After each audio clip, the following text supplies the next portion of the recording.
Abbott. What time is it? It's time for the Abbott and Costello Show. We're on the air for ABC here in Hollywood. Well, what are we waiting for? Let's go with the Abbott and Costello Show.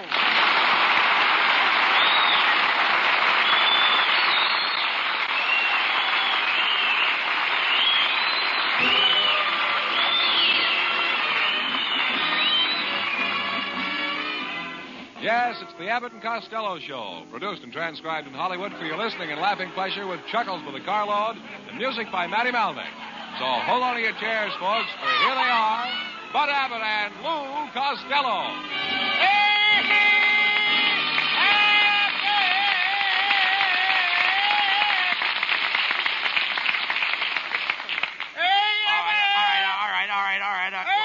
All right, what's all the excitement about?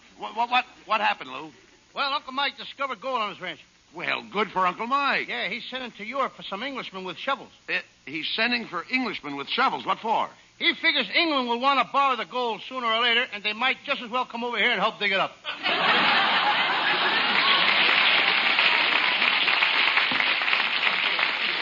Oh, let's face it, Costello. Your Uncle Mike is a moron. Oh, no, he's not. No? He's going to be a great scientist someday. Right now, he's working on a new insecticide. He is? Yes. Last week, he got out his notebooks and locked himself in his laboratory with 10,000 mosquitoes. He released the mosquitoes and was going to write down the mosquitoes' behavior. And what did he write? Nothing. He was so busy scratching, he didn't have time to write. Just as I thought. He's as big a nincompoop as you. No, he's not. Right now, he's crossing a rubber plant with a banana. And what does he expect to get? A girdle you can slide into.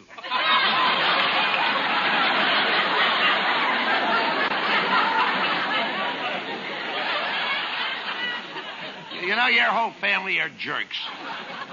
Look, by the way, what was that silly-looking thing on the radiator of your car this afternoon? Well, you see, I can't afford a radiator cap, so I trained my little dog to sit on the radiator. Your dog sits on the radiator? Mm-hmm. Does he bark much? Only when it boils over. Well, I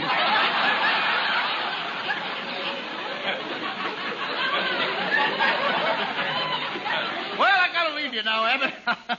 I got a job as a babysitter. You a babysitter? Yep. Babysitters are girls. Well, what's wrong with the man? My Uncle Jim Kelly was a sitter. He isn't around anymore, though. He isn't? What happened? While he was sitting, the warden pulled the switch. Oh, get him out.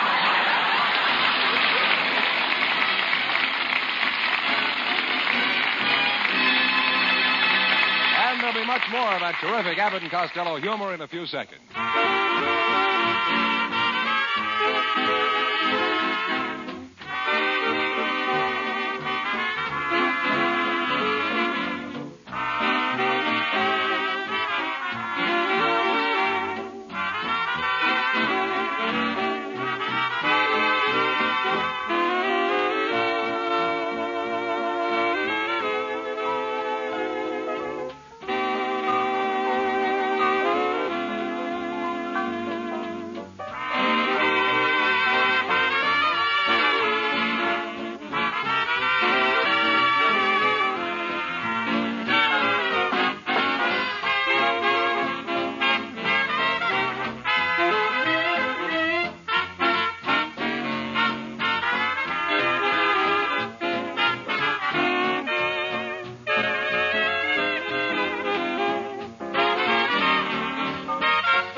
Take it easy. What are you so excited about? Calm down. What's the matter? I'm worried, Abbott. What do you mean?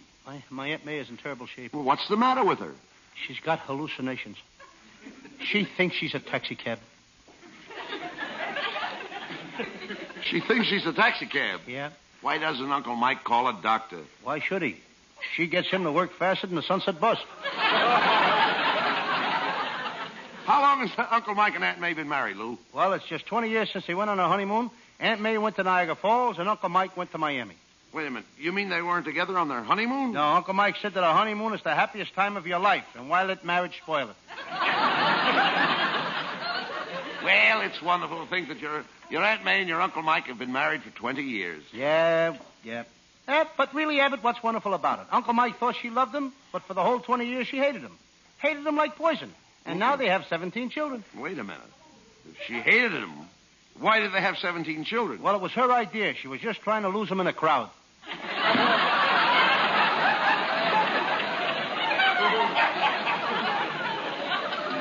Is that mean to him, Lou? Well, she beats him up all the time. He wouldn't mind it if it wasn't for the children. The children? Yeah, they beat him, too. He must be really henpecked. Yes, he is. She tries to keep him in the house every night. Saturday, when he started to take his bath, she put 6 boxes of Jell-O in the tub so he'd get stuck. Luckily, it was raspberry, and he ate his way out.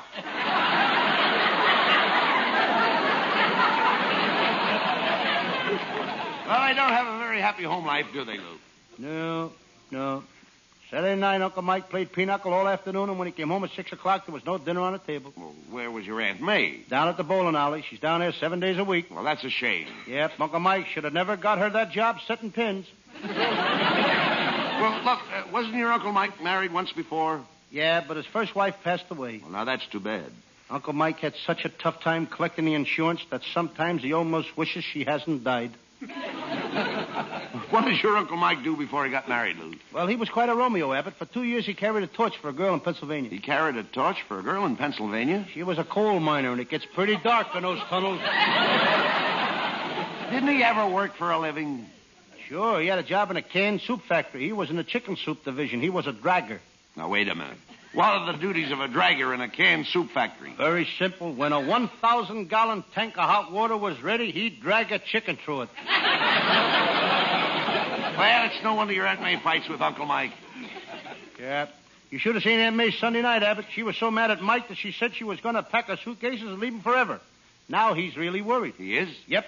She ain't even started to pack her suitcases yet. What a couple they are. Mike isn't a bad-looking guy, but I can't see what he ever saw in your Aunt May. She was very popular in Patterson when she was a young girl. She was? Yes, the Patterson Electric and Power Company voted her Miss Alternating Current of 1915. Costello, that's about the year you were born back in Patterson, isn't it? Yes.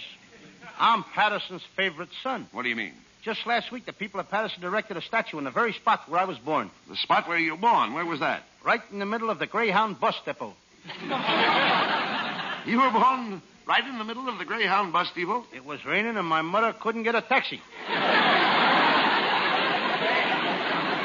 Costello, you talk like an nincompoop. Tell me, does your whole family suffer from stupidity? Indeed not. They enjoy every minute of it.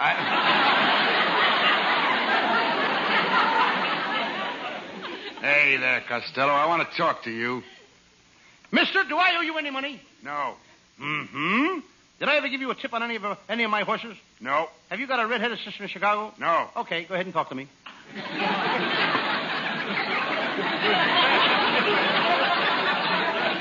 Do you give away prizes on this program? Can I win a refrigerator or something? Nope. Well, goodbye. I've got to go hurry over to the Gangbusters radio show. Last week, I got $164 on that program. Wait a minute. Gangbusters don't give away anything. Oh, I forgot to tell you. I'm a pickpocket, too.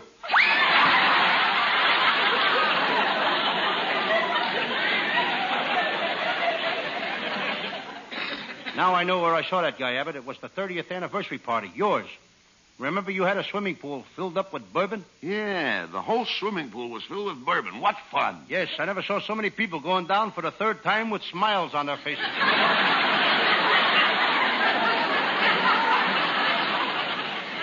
Well, never mind that. The whole town is talking about my anniversary party. Didn't my wife Betty look beautiful? I'm very proud of my wife. Every man in town was fighting over her, but I got her. Abbott, you didn't fight hard enough. My wife is a beautiful woman. She hasn't got a wrinkle in her face. She hasn't, huh? Then what are those things? Dents? Costello, you know nothing about women. I don't even know why I even discussed the subject of women with you. Well, it's not my fault, Abbott. I led a very sheltered life. Then I met a lovely little redhead, and I learned about women from her. You did? I'll never forget our first date. We sat on the riverbank in the moonlight. She moved closer to me, then I moved closer to her. Then the moon went behind a cloud. Then it happened. What? She let me tighten the string on her ukulele. Didn't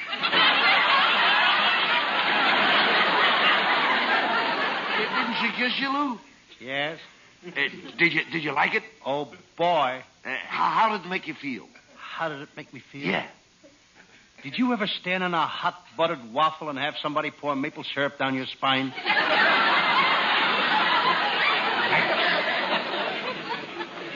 How did you get along with her, Lou? Oh, good. The second time we had a date, I took her sightseeing on a bus. Rubberneck? No, but I tickled her a little.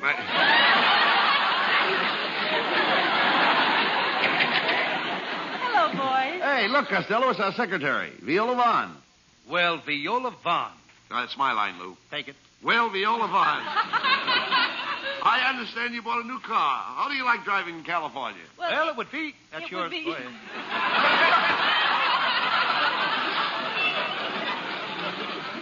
It would be all right if it weren't for the pedestrians.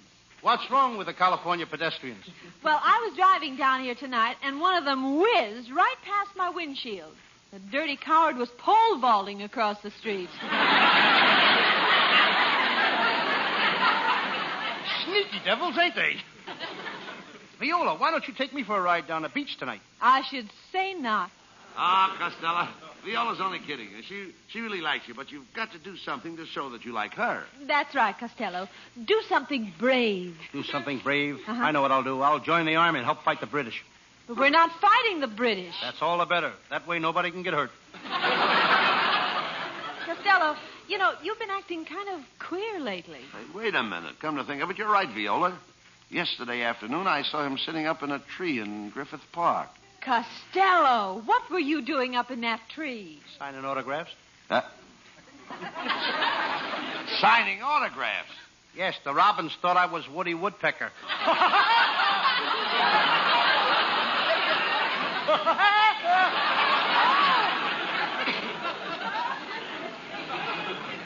Costello, here's another thing. Why do you always carry an umbrella on your arm?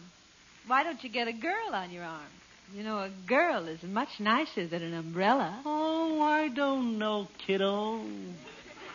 When you're through with a girl, can you fold her up and hang her in a closet?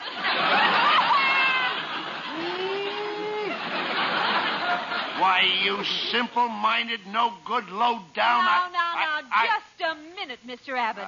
Have you ever stopped to consider that Costello's reasoning capacity and his functional capabilities for logical delineation are coordinated, comprehensive, and negligible? Is it compulsory to you to abuse this poor, moronic, social incompetent simply because the poor slob doesn't possess the mental capacity of an imbecile? But Viola... Just a minute, Abbott. You've had this coming to you for a long time. Let her finish. Continue. Tell them what a slob I am. Viola, I can't help it if Costello's stupid. Who's stupid? I want to tell you something, Abbott. I'm always studying, always reading. I just finished a book called When Frankenstein Meets the Wolfman in Dracula's Garden, where the Spider-Woman killed the cat girl. What's the story about? Two bums living in the La Brea tar pits. Well, I've got to go now, boys. I'm taking my painting lessons. Do you paint? Oh, yes. I draw birds with charcoal. I paint flowers in watercolor. What do you do in oil? Fry potatoes. Go on, Costello. You know, Abbott, there's a girl going places. She is? Yes, sir. If she hurries, she can be the first one in line to collect her unemployment insurance. Oh, get him out!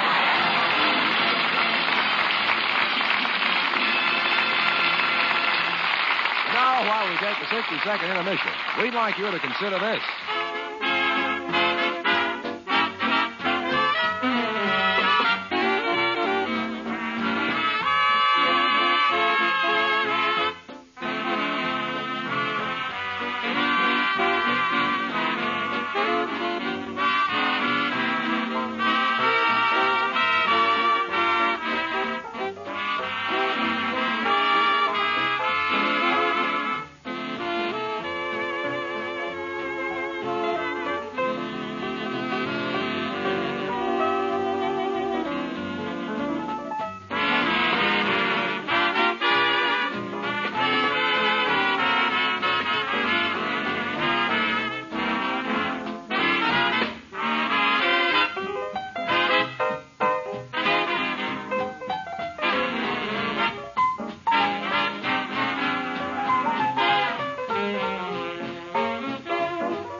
ladies and gentlemen, that singing star of the Abbott and Costello show, Hal Winters. I'd like to sing a song that belongs to the month of January as much as White Christmas belongs to December. With Matty Malnick's orchestra, here is the Ralph Ranger, Leo Robin perennial, June in January.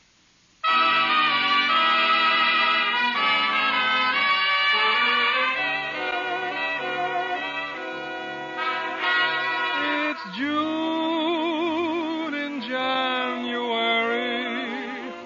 because I'm in love. It always is spring in my heart with you in my arms. The snow is just white blossoms that fall from above. And here is the reason, my dear, your magical charms. The night is cold, the trees are bare, but I can feel the scent of roses in the air. It's June in January because I'm in love, but only because I'm in love with you. The night is cold, the trees are bare, but I can feel the scent of roses in the air. It's June in January because I'm in love, but only because I'm in love with you.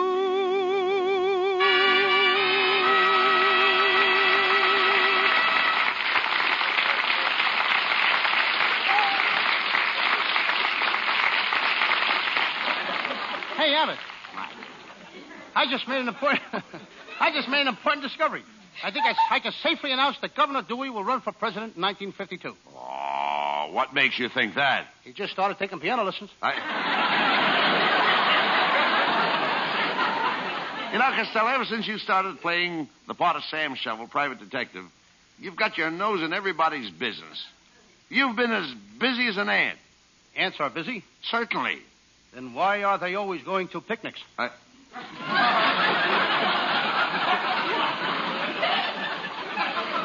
Will you talk sense?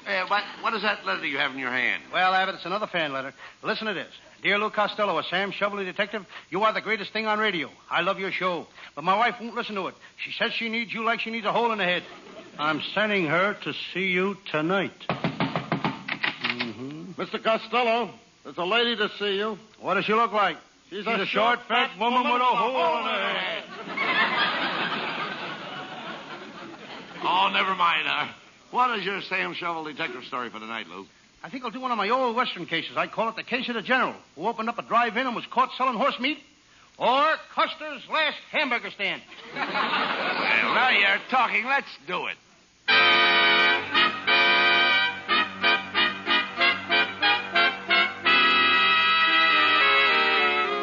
I'm Sam Shovel, private detective. I remember my first case. Three-eyed Maxie the murderer. He had three eyes. He was the only man in the world with 20/20/20 vision. And there was my second case.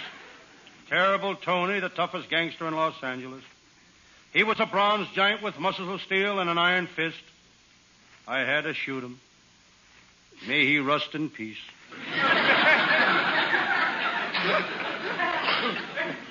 15 years in the detective business takes a lot out of you. But I feel as strong and vigorous as the day I started. Right now I could tear Superman in half. But I don't want to ruin the rest of the paper.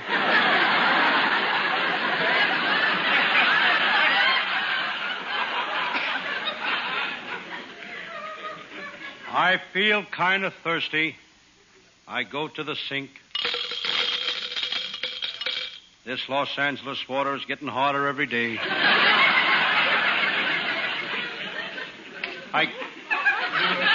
I glance out of my window. There's the headquarters of the Republican Club. On the window there's a sign, GOP. I just found out what GOP means. Gone out permanently.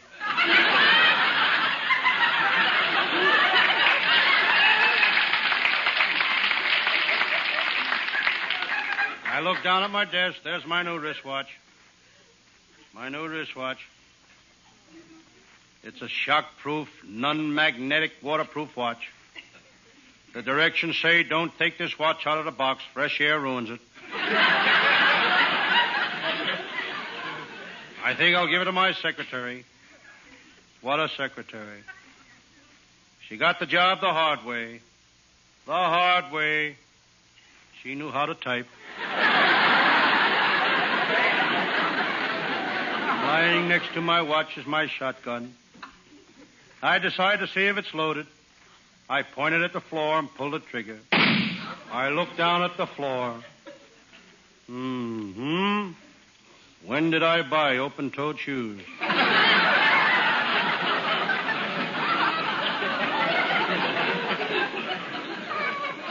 I reach in my coat pocket. Here's a wallet I found last night. I hope I can find the owner. I check to see what's in the wallet. Here's a card. If found, return to Mr. Nichols, Delmar Hotel. Here's a driver's license issued to Mr. Nichols, Delmar Hotel. Here's a birth certificate with the name Nichols. Here's the pink slip for a new Hudson sedan issued to Mr. Nichols, Delmar Hotel. Well, here's $600 in cash. Looks like I'll have to keep the money. Serves that guy right. He should carry some identification.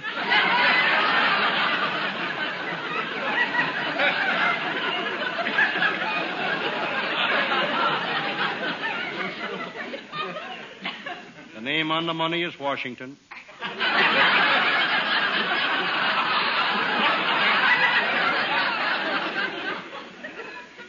Now, let me see. Oh, yes. It's about time for my pal, Lieutenant Abbott of the Homicide Squad, to show up. Abbott had a pretty tough week chasing crooks. Monday night he was held up on Main Street. Tuesday night he was held up on Broadway.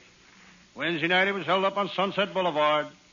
If Abbott would stay out of those saloons, he wouldn't need anybody to hold him up.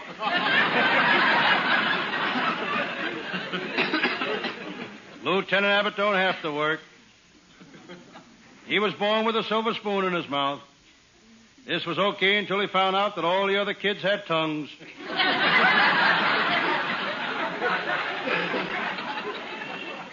It's not easy to be born with a silver spoon in your mouth. Up to the time Abbott was 19, all he could say was Rogers Brothers, 1847.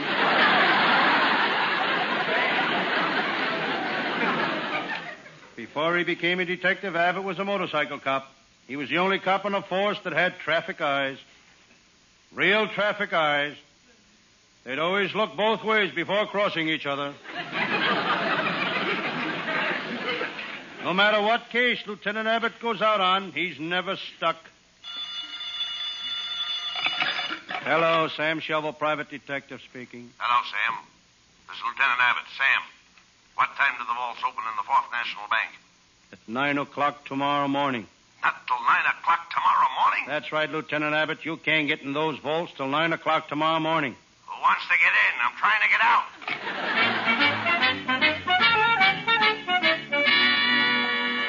out. Suddenly, my door opened. Sam Shovel. It was my pal, Lieutenant Abbott. He was scared to death. He was perspiring.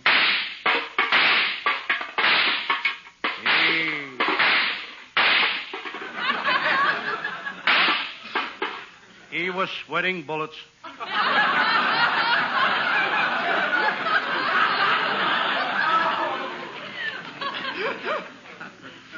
Lieutenant Abbott, how'd you get out of that bank vault?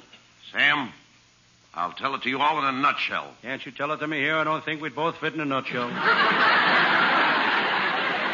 I've been working on a series of bank burglaries.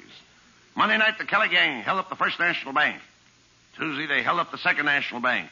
Wednesday, they held up the Third National Bank. So tonight, I was waiting for them at the 4th National Bank. And you caught 'em? Nah. Tonight they held up the 1st National Bank again. But enough about myself. Enough about my trouble, Sam. Sam, you don't look good. What's the matter?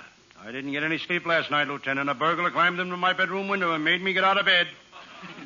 I stood there shivering in my long underwear. Why didn't you holler for help? He had a gun, and I was afraid to open my trap.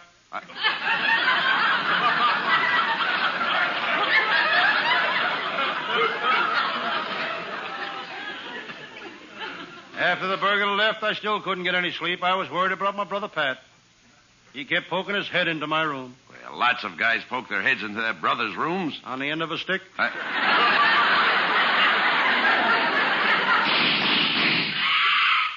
Sam, did you hear those shots? They came from the office next door. Who runs that office next door? An organization called the American Society of Patriotic Americans for the Preservation of Freedom in the United States of all and for all patriotic Americans. What do they do? They're foreign spies.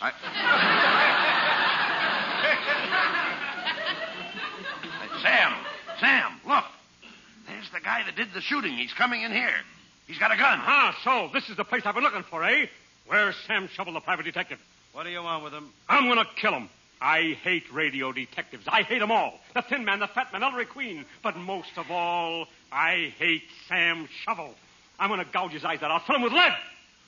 Now, who are you? Oh, I'm just an ordinary policeman. Eh? Honest, mister, I'm not a radio detective. And you? Who are you, fatso? Well, I'm, I'm the... Don't stand there, Rabbit. Hand me my cookbook. Cookbook? Who are you? Don't you recognize me? Mary Margaret McBride. Oh, so you're the one that gives out those recipes, huh? Mm-hmm. Well, if there's anything I hate worse than radio detectives, it's those recipe programs. I'll kill them all. I'll tear them like a hair. Get out of here.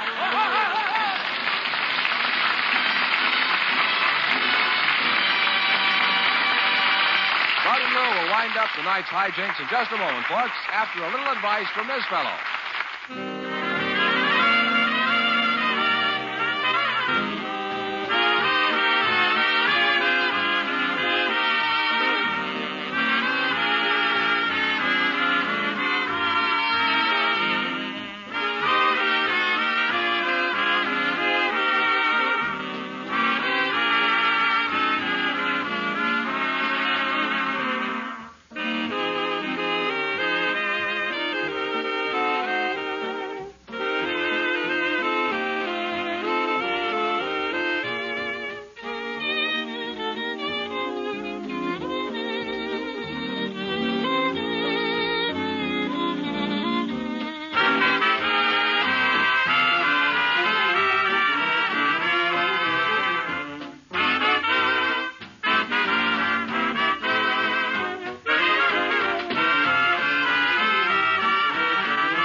Costello, are you sure the folks at home like this Sam Shovel series we're doing? Oh, certainly, Abbott. Listen to this letter. Dear Lou Costello, other radio detectives get you to listen, expecting something big on their shows. Then in the end, they have nothing. You never disappoint the listener. You have nothing right from the start.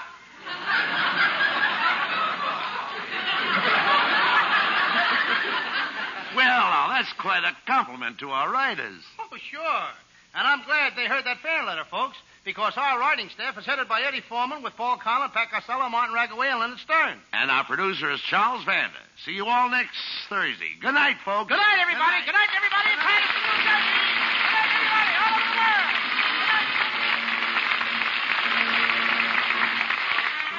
Listen each Thursday night at this time for another great Abbott and Costello show, produced and transcribed in Hollywood. Be sure to stay tuned for the outstanding entertainment which follows throughout the evening on this ABC station.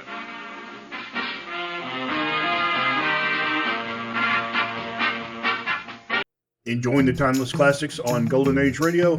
If you're loving the nostalgia and captivating stories, consider supporting our channel with a tip. Your generosity helps us continue bringing you the best of vintage radio entertainment. Simply click on the link in the description. Thank you for being part of our community. Lost in Brazil invites you on an unforgettable journey where every moment is an adventure waiting to be discovered. Join us as we uncover the soul of Brazil, one incredible experience at a time. Click on the link in the description and embark on the ultimate Brazilian odyssey. You have been listening to Golden Age Radio, rumble.com/C/GAR, brought to you by G3PL.com. Don't forget to subscribe for more videos.